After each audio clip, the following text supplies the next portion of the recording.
I told him I'm one of those who shared the view of PKR to say that you have to get into the system as soon as possible. Because we say in the Navy, you cannot change the direction of the ship until first you join the ship, then you must become the captain.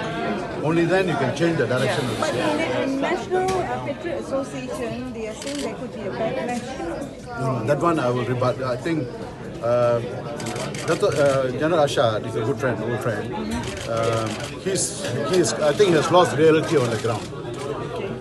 I deal more with the veteran than anybody else in this country. So again, the bottom right, you are the one voluntarily raised the question, they raised the things that you want to quit, not the PKR, the party. Oh no.